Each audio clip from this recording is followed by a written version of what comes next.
Bom dia, iremos apresentar o trabalho colaborativo de autoria de 2020 e como tema principal do nosso trabalho escolhemos ensino em período de pandemia. Tudo começou no dia 31 de dezembro de 2019, quando o novo agente do coronavírus foi descoberto após casos registrados na China. Esse vírus transmite a doença Covid-19 e sua transmissão é super rápida de uma pessoa para outra. Após a descoberta de tal vírus, ele se espalhou pela Ásia, chegando na Europa, África e na América. Depois de várias pesquisas, o Ministério da Saúde do Brasil afirmou que o vírus estava em circulação no país desde janeiro de 2020. Mas só foi confirmado o primeiro caso de Covid-19 no Brasil no dia 3 de fevereiro. No mês de março, o coronavírus transformou-se em uma grande pandemia, causando vários problemas para milhares de pessoas ao redor do mundo, como desemprego, fome, impacto no sistema de saúde, crise econômica no país, saúde mental das pessoas, educação e entre outros. Logo depois do dia 14 de março, o governo e a Prefeitura de São Paulo anunciaram que iria suspender gradualmente as aulas nas escolas estaduais e municipais a partir do dia 16 de março de 2020. E assim, as suspensões totais das aulas ocorreram no dia 23 de março em diante. Da Prefeitura referente ao ano letivo de 2020. A partir do dia 24 de março, o governador João Dória decretou a quarentena no estado de São Paulo até 28 de junho com o decreto número 64.881, de 22 de março de 2020. Decreta a quarentena no estado de São Paulo no contexto da pandemia do Covid-19, sendo obrigatório o uso de máscaras em locais públicos. As suspensões totais das aulas ocorreram no dia 23 de março e, a partir do mês de julho, houve várias tentativas de retomar as aulas presenciais. Como dito antes, as suspensões totais das aulas ocorreram no dia 23 de março, onde no início todos achavam que apenas duraria por 15 ou 20 dias. Os números de casos e mortes por Covid-19 aumentaram aceleradamente apenas em um mês após a suspensão das aulas. O secretário da Educação de São Paulo, Rosieli Soares, afirmou no mês de maio que a volta às aulas presenciais no estado aconteceria de forma gradual, a partir do mês de julho, afirmando que esse retorno seria com um número reduzido de alunos por turma, mas infelizmente essa decisão foi adiada por conta do grave aumento de casos que estava subindo. Após essa decisão, houveram várias tentativas de datas para a retomada gradual das aulas nos meses seguintes e todas foram adiadas, incluindo que o melhor momento para a volta dos estudantes seria a partir do dia 3 de setembro. O estado de São Paulo liberou a volta dos estudantes do ensino médio para as aulas presenciais a partir do dia 3 de novembro. O secretário municipal da Educação, Bruno Caetano, afirma que o retorno às aulas presenciais é opcional para todos os estudantes. Até agora, essa foi a última decisão tomada pela Prefeitura referente ao retorno das aulas. Por enquanto, os estudantes das escolas do ensino médio voltaram às aulas no dia 3 de novembro e os estudantes do ensino infantil e fundamental esperam mais respostas sobre o seu retorno às aulas. Dificuldades e privilégios entre os ensinos na pandemia do novo coronavírus. Bom, uma das consequências dessa pandemia do coronavírus está sendo a educação, tanto das escolas públicas quanto das privadas. De acordo com o Censo Escolar 2019, são mais de 47 milhões de alunos do ensino público e privado com as aulas presenciais paralisadas por causa da Covid-19. Com a continuidade dos estudos em formatos digitais, também houve duas modalidades de ensino, o ensino à distância, EAD, e as aulas remotas. No EAD, as videoaulas são gravadas e podem ser acessadas a qualquer momento, e suas avaliações são corrigidas pelo sistema. Seu formato é projetado para ocorrer do início ao fim do ano letivo. E já as aulas remotas possuem videoaulas ao vivo e não são frequentes, onde suas atividades e avaliações são corrigidas pelo próprio professor de cada disciplina, e seu formato é temporário.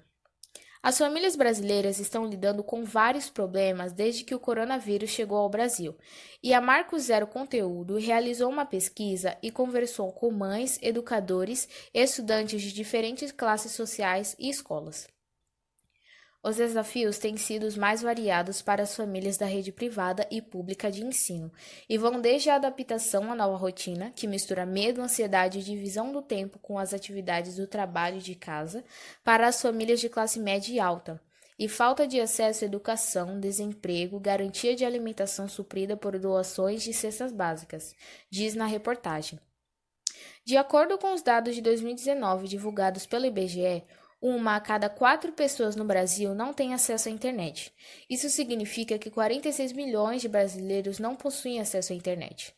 Tenho um colega de classe que está com dificuldade para acessar as aulas e também fazer as atividades realizadas pelo Word, pois ele não tem acesso a esses recursos. Assim, a aprendizagem se torna inacessível, relata a estudante Júlia Moura, do 3º ano do ensino estadual da cidade de Jacareí, em São Paulo. Milhares de estudantes no Brasil não possuem acesso à internet e dispositivos apropriados para ter a possibilidade de assistir às aulas online, e a maioria desses estudantes são de escolas públicas e possuem uma baixa renda. Essa pandemia revelou a imensa desigualdade do ensino brasileiro. Dentro de todo esse contexto, a falta de internet não é o único problema que essa pandemia causou para os estudantes. Sem as aulas presenciais, muitos alunos perderam uma refeição do seu dia, a merenda escolar, e isso fez muita diferença para as várias famílias brasileiras. Então, a Prefeitura de São Paulo ofereceu um cartão alimentação para os alunos da rede pública, onde seriam R$ 101 para as creches, R$ 63 para as EMEIs e R$ 55 para as EMEFs. Questões emocionais desenvolvidas pelos estudantes durante o período de pandemia. Como já mencionamos, desde o início da pandemia, as redes de ensino estão buscando formas de continuarem, mesmo não presencialmente. Mas, de acordo com pesquisas, os estudantes têm se mostrado mais desmotivados, ansiosos e com dificuldades para manter essa nova rotina de estudos online. Uma pesquisa realizada pelo Instituto Datafolha entre 7 e 15 de julho, em parceria com a Fundação Lehman, Itaú Social e Imaginable, entrevistou 1.556 estudantes. Essa pesquisa mostra que 77% dos estudantes estavam tristes, ansiosos, irritados ou sobrecarregados na pandemia.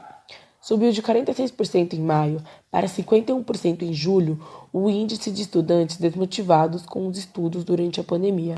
Esse percentual também é alto entre os alunos dos anos finais, de 50% em maio para 54% em julho. Em outra pesquisa feita pelo jornal Folha de São Paulo, mostra casos de adolescentes e crianças que desenvolveram ansiedade e depressão por conta do isolamento. Entre os casos citados estão crianças e adolescentes que tentaram se suicidar, estresse excessivo, desenvolvimento de comportamentos de agressão e crise de pânico. Além disso, muitos jovens se sentem tristes e sobrecarregados com tantas atividades online, onde muitos acham que foi um ano perdido. O site G1.globo fez uma pesquisa em agosto, onde mostra as diferentes percepções dos professores dessa pandemia, entre o mês de maio e junho, em que 3.800 professores foram entrevistados e apontou os diferentes resultados. Em maio, 35% dos professores se disseram sobrecarregados. Em junho, esse índice subiu para 53%. Também subiu o índice dos professores que se dizem estressados, de 34% em maio para 42% em julho. O número de professores que dizem estar satisfeitos com as aulas na pandemia é de 7% em maio e esse número diminui ainda mais em junho, com apenas 5% dos professores. Pesquisa do grupo referente às aulas no período de pandemia. Para este capítulo, fizemos uma pesquisa online em formato de formulários com estudantes da rede pública particular de São Paulo. Esta pesquisa foi feita com estudantes de 13 a 15 anos. O objetivo da pesquisa é mostrar que, independentemente da situação financeira, dificuldades com os conteúdos escolares ou rede de ensino, queremos mostrar as dificuldades e os medos dos estudantes nesse período de quarentena, onde tudo o que fazemos envolve o uso da tecnologia. Observando os gráficos, vimos que a maioria está ansioso, exausto e desmotivado com os estudos. E também a maioria dos estudantes está preocupado com o futuro.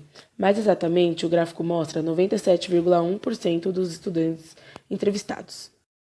Para concluirmos, nós integrantes do grupo queremos ressaltar o que mais nos chamou a atenção ao longo do trabalho, que foi simplesmente o fato de podermos visualizar as situações do cotidiano de cada pessoa de uma forma diferente, onde vimos que nós e a maioria dos alunos desenvolvemos as mesmas dificuldades, medos e angústias. Também com os relatos e as pesquisas, tivemos a chance de entender ainda mais sobre a desigualdade entre as redes de ensino. Isso ficou ainda mais evidente quando nenhum dos alunos de escola privada em nossa pesquisa revelou ter qualquer dificuldade com meios de comunicação e a internet, mas alunos das escolas públicas tiveram e muitos. Então é isso, mesmo com todas as notícias ruins e difíceis esse ano, fica a esperança para um ano melhor e ficamos orgulhosos de nosso trabalho. Muito obrigada!